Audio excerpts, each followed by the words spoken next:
ऐसे तो नहीं चलेगा। जो हमारा मीडिया दिखाता है ना, वो यही दिखाता है, टूटी हुई दीवारें, स्कूलों में वडेरों की बेंचें बंधी हुई हैं और टीचर जो हैं वो घर बैठे तनख्वाहें ले रहे हैं और स्टूडेंट जो हैं उनके पास वो जो जाते हैं ना छत होती है ना बैठने के लिए जगह होती है।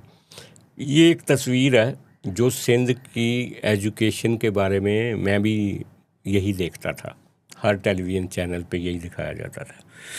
लेकिन पिछले दिनों जब हम बात कर रहे थे कि सिंध में इनको करना चाहिए कुछ, तो वहाँ से एक दोस्त ने एक नोट भेजा मुझे छोटा सा, सिर्फ एजुकेशन का। आपने एजुकेशन की बात की ना, तो मुझे वो याद आ गया। अच्छा, वो उसने कहा जी कि इस वक्त जो टोटल 40,000 स्कूल हैं सिंध में जो सरकारी स्कूल हैं और तकरीबन 2 करोड़ बच्चे वहाँ पे इस वक्त दाखिल हैं उन स्कूलों में।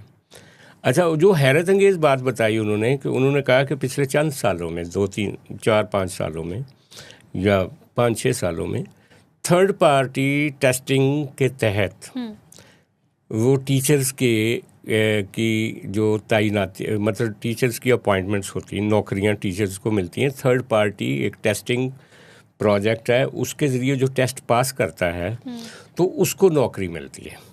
अच्छा, और फिर जो फेस रिकग्निशन है उसके ऊपर हाज़िरी होती है। ये नहीं हो सकता कि कोई टीचर जो है वो हाज़िरी लगाए बगैर तनख्वाह ले।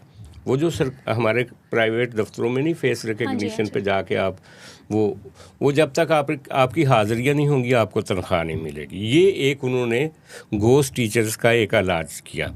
और स्टूडेंट्स का भी जो हाज़िरी है वो QR के सिस्टम के तहत हो रही है, जो कि बहुत मॉडर्न है, जो कि सिंध के बारे में तो सोचा भी नहीं जा सकता कि उसके सरकारी स्कूलों में ऐसा होगा, लेकिन वहाँ पे ऐसा है।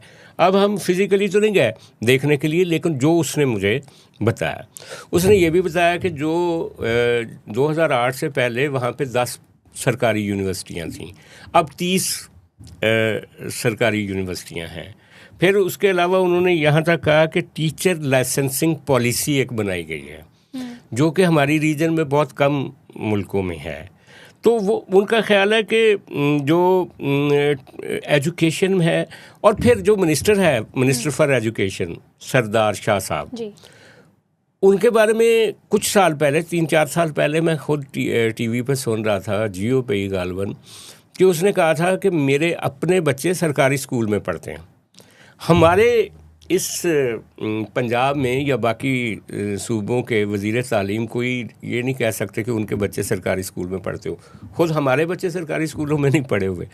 तो वहाँ जो काम हो रहा है सिंध में, या वो उसका बताते नहीं हैं या लोगों को लेकर नहीं जाते, उनका जो बार बार एक ही तरह की एक स्टीरियोटाइप इमेज बनाया गया है, वही हमें नज़र आता है अब थोड़ा।